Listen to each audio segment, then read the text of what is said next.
canal Futebolaço, eu sou o Dieguinho. Bom, galera, tá entrando no ar a nossa segunda edição deste domingão, como sempre, com muitas informações pra vocês. Antes disso, ó, dedo no like no começo do vídeo que me ajuda bastante. Se forem novos aqui no canal, já se inscrevam, ativam o sininho das notificações e, claro, sigam minha conta pessoal lá no Instagram, beleza? E você, não baixou o aplicativo da OneFootball ainda?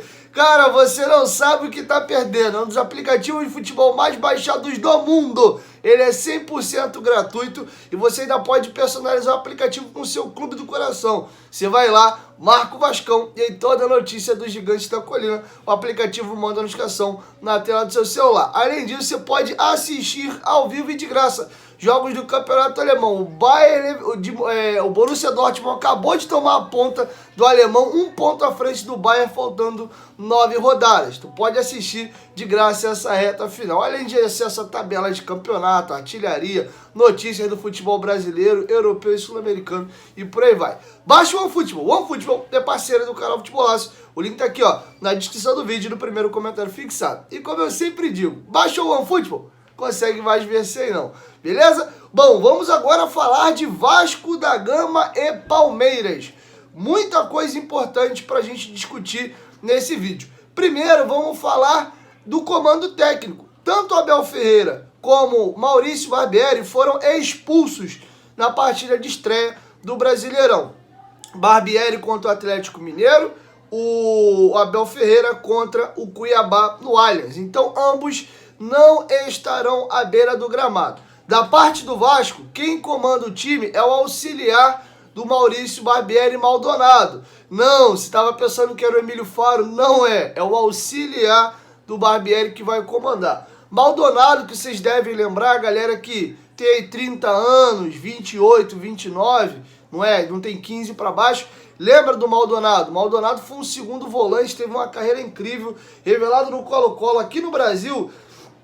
Ele fez a maior parte da sua carreira. Jogou no São Paulo, no Cruzeiro, no Santos, no Corinthians, no Fenerbahçe e no rival. Jogou aí de 2009 a 2012. Foi campeão brasileiro, era titular daquele time do Flamengo de 2009 com Adriano Imperador, Pet, Zé Roberto, Léo Moura, Juan e por aí vai. E encerrou a carreira em 2015. E eu vou trazer para vocês aqui curiosidades. A estreia dele como treinador foi em 2020, contra o mesmo Palmeiras. No Allianz, à época o Barbieri tomou o terceiro cartão amarelo, não pôde comandar a equipe, e ele dirigiu vitória do Palmeiras por 1-0. Em 2021, no Maracanã, ele também teve uma oportunidade de comandar o time do Bragantino. Vitória contra o Flamengo dentro do Maracanã por 3-1. Eu vou contar um pouquinho para vocês a trajetória do Maldonado e a parceria que ele tem aí com o Barbieri para vocês conhecerem um pouco melhor quem é o nosso técnico hoje interino na beira do gramado. O trechinho aqui da matéria do GE tá bem interessante. Após pendurar as chuteiras em 2015, Maldonado se preparou para continuar a carreira no futebol. 3 anos depois, em 2018, iniciou a trajetória como auxiliar técnico na mesma casa em que deu o primeiro toque na bola como jogador profissional, o Colo-Colo do Chile. Depois de um estágio com Fábio Carille no Corinthians, em 2019, passou alguns dias no Palmeiras e outros no Santos, para aprender com Filipão e Jorge Sampaoli, respectivamente. Ele tem licenças A e B e Pro da Conmebol para ser treinador. Com uma vida dedicada ao futebol brasileiro, o ex-volante voltou de fato ao país em 2020 para auxiliar Maurício Barbieri no CSA. Foi o início da parceria que completou 3 anos em janeiro passado, agora 3 meses atrás. Com Barbieri suspenso pelo terceiro cartão amarelo, Maldonado esteve à beira do campo na derrota de 1-0 para o Palmeiras no Allianz Parque em 27 de dezembro daquele ano. Na ocasião, o chileno considerou o episódio como boa oportunidade para ganhar experiência. Depois ganhou outras chances. O confronto válido pelo Brasileiro de 2020 marcou a estreia do auxiliar como treinador, com o Barbieri suspenso pelo terceiro cartão amarelo. Maldonado esteve à beira do campo na derrota por 1-0 para o Palmeiras no Allianz, em 27 de dezembro daquele ano.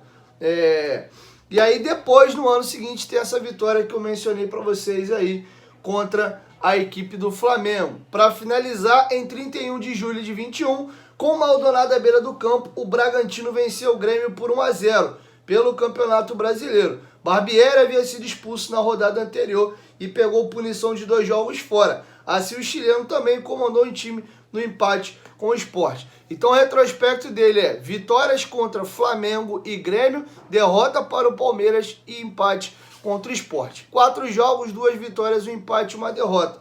Como auxiliar, tão bons números aí. O que pega é o retrospecto aí contra o próprio Palmeiras, tá? Bom, galera, agora vamos falar dos prováveis times aí de Vasco da Gama e Palmeiras. O Vasco deve ir a campo com o mesmo time que enfrentou o Atlético Mineiro, com a mudança no banco de reservas, que a gente contou tanto agora no primeiro bloco do vídeo, a entrada do técnico Maldonado na beira do campo. Então o time deve ir a campo com Léo Jardim, Puma Rodrigues, Robson, Léo, Lucas Piton, Rodrigo, Jair, Andrei, Alex Teixeira na esquerda, Peck na direita, no comando do ataque, Pedro Raul. Esse é o provável time do Vasco para enfrentar a equipe do Palmeiras. O Palmeiras tem muitos desfalques para a partida, tem um retorno importante e o Abel Ferreira deve novamente mexer no time. É sempre difícil acertar o time titular do Palmeiras, porque o Abel Ferreira vai mudando o time de acordo com a situação física dos jogadores e até com o adversário. Mas, segundo o GE, o time não deve fugir muito disso aqui. Eu vou ler um trechinho aqui da matéria, porque eles trazem algumas nuances interessantes aqui. É bem curtinho. Abel Ferreira, que cumpre suspensão pela expulsão na estreia, segue sem poder contar com vários jogadores lesionados. Atuesta, Bruno Tabata, Mike, Rafael Veiga e Rony. Tem alguns desfalques de peso aqui, principalmente Veiga e Rony. Em contrapartida, o técnico deve promover o retorno do zagueiro Murilo, que cumpriu suspensão no meio de semana na Libertadores, e do lateral Piquerez, recuperado de lesão no joelho. 2 retornos aí importantes. Apesar de ter entrado bem contra o Cerro Porteño, Richard Rios deve iniciar a partida no banco de reservas. Uma dúvida está no meio-campo: ou joga o Arthur, recentemente contratado do Bragantino, ou o John. Os dois disputam aí a vaga de quem vai armar o time, já que o ataque deve ser formado por Dudu, Hendrick e Flaco Lopes. O provável Palmeiras para enfrentar o Vasco deve ter o Everton no gol, na lateral direita Marcos Rocha, a zaga Gustavo Gomes e Murilo, com Piquerez. Normalmente esse aí é o time titular do Palmeiras. O que muda às vezes é ali a lateral direita. Às vezes é o Ricardo, às vezes é o Marcos Rocha, às vezes é o Mike, mas não foge muito dessa base aí de time não, tá? Meio de campo, Zé Rafael e Gabriel Menino é a cabeça de área titular. O Arthur foi contratado agora como o maior reforço da temporada. Vai ficar jogando ali ele e o Veiga, quando não o Arthur pode jogar de beirada também. Trio de ataque, Dudu e Hendrick, realmente é quem vem jogando com o Flaco Lopes. O Hendrick pode ser o centroavante, pode ser o centroavante o Rony. O Rony também às vezes joga de beirada. O Palmeiras, digamos que tem 80% hoje do time titular. E a beira do campo vai ter o seu auxiliar. Beleza? Então essas são as prováveis escalações de Vasco da Gama e Palmeiras para logo mais. Bom, galera, agora vamos trazer uma notícia preocupante. Vamos falar de tabu e de retrospecto dos jogos entre Vasco e Palmeiras. O Vasco é muito freguês do Palmeiras, apesar de em algumas decisões importantes aí dos nossos títulos foram contra o Palmeiras. 97 campeão brasileiro, 0-0 no Maracanã. O Vasco confirma o título brasileiro e a virada da Mercosul histórica foi contra o Palmeiras no ano de 2000. Mas historicamente o Vasco é muito freguês do Palmeiras, mas muito. O Palmeiras tem 28 vitórias a mais do que o Vasco em campeonato brasileiro. Considerando que você joga 2 rodadas de brasileiro por ano, né? Primeiro turno e retorno. Se o Vasco ganhar as próximas 28 partidas do Palmeiras direto em casa e fora, a gente vai levar 14 anos só para igualar o retrospecto aí de jogos pelo Brasileirão. Então a gente é muito freguês do Palmeiras, principalmente se tratando aí de jogos de Campeonato Brasileiro. Eu vou trazer para vocês aqui algumas estatísticas. Primeiro, a última vitória do Vasco contra o Palmeiras no Rio de Janeiro foi em São Januário em 2012. Tem 11 anos isso já, ou vai fazer, porque o jogo foi mais pro meio do ano. O Vasco saiu perdendo por 1-0, gol do Luan. Palmeiras, à época, lutava contra rebaixamento. E o Vasco, por Libertadores, inverteu tudo, né, cara? Em 11 anos. E o Vasco virou o jogo. Gols ali de... oh, meu Deus do céu. Foi um gol do Nilton, gol do Juninho Pernambucano, que foi o terceiro. Gol de empate, não lembro, acho que foi do Tenório. Foi do Tenório ou foi do Alexandro. O Vasco ganhou esse jogo de virada. Última vitória do Vasco foi no Allianz Parque 2015, um jogo que o Nenê jogou um absurdo. Ele deu uma caneta bizarra no Barros, lembra que ele joga pra dentro, pra fora e sofre a falta, dá até aquele pulinho. Depois vocês vêem essa caneta do Nenê, já rodou muito. O Nenê mete um golaço de cobertura por cima do Fernando Praz. E o outro gol do Vasco é o gol do Rafael Silva, 34ª rodada do Brasileiro de 2015.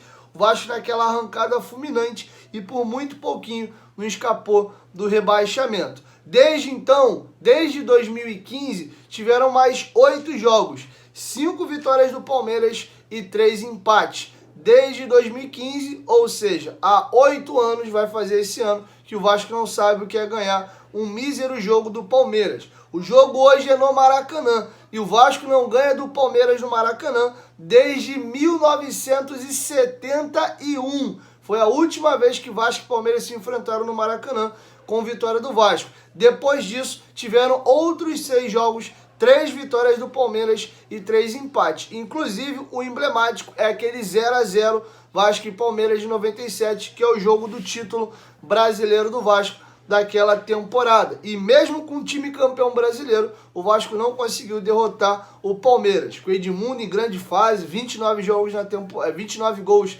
naquela temporada, quebrando o recorde e sendo até então o maior artilheiro da história de uma única edição do Campeonato Brasileiro. Esse recorde foi quebrado mais à frente pelo Washington Coração Valente. E o Vasco não ganhou do Palmeiras nem com aquele timaço de 97. O jogo foi 0-0. Então são alguns retrospectos aí que preocupam. E aí, é para deixar bem claro na cabeça do torcedor que vai para o Maracanã hoje, para os emocionados de plantão, o Vasco tem um time competitivo, fez jogo duro contra o Flamengo, contra o Fluminense, contra o Botafogo, chegou a ganhar do Flamengo, do Botafogo e do próprio Atlético Mineiro fora de casa, mas num dia normal, o Palmeiras vence do Vasco, tá? O Palmeiras tem mais time que o Vasco.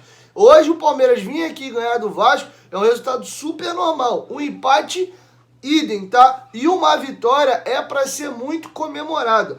O Vasco vai jogar contra o principal time hoje do país. O Palmeiras nos últimos 100 jogos, só para vocês terem uma ideia, nos últimos 100 jogos, o Palmeiras tem 9 derrotas. E o Palmeiras joga Brasileiro de Série A, Libertadores, Copa do Brasil, contra os principais clubes aqui do país, Recopa. Nesse período aí, salvo engano, teve Mundial. Não, dentro de 6 jogos não deve ter tido Mundial, não. Enfim, então, são jogos grandes. O Vasco, se você pegar os últimos 100 jogos, provavelmente, com certeza, tem mais de 30 derrotas nesse bolo aí. E jogando estadual, Copa do Brasil, primeiras fases e segunda divisão. Então, assim, não dá nem para comparar o atual momento das duas equipes. Estamos numa reconstrução. Vamos torcer, vamos empurrar o time, vamos torcer por uma vitória. Apesar do jogo contra o Galo ser muito favorito, o retrospecto recente do Vasco com o Galo é muito bom. O Vasco tem até vencido quase sempre os jogos em casa e vira e mexe belisca uma vitória lá no Mineirão. É o contrário. O Atlético Mineiro é um freguês histórico do Vasco da Gama, beleza? Então é isso, galera. Trouxe para vocês as prováveis escalações, o retrospecto recente e contei um pouco da história do Maldonado, que vai estar à beira do gramado hoje, comandando o Gigantão da Colina. Então é isso. 1, 2, 3, futebolaço, tamo junto, família. Assim encerra a nossa segunda edição. Depois do jogo, 6h30, 6h40, eu tô chegando com o meu pós-jogo por aqui, beleza? 1, 2, 3, futebolaço, tamo junto, família. A galera que não apostou no XBET, dá tempo ainda. Façam as suas apostas lá, que tem 5 jogos de Brasileirão hoje e 1 amanhã. Valeu, fui!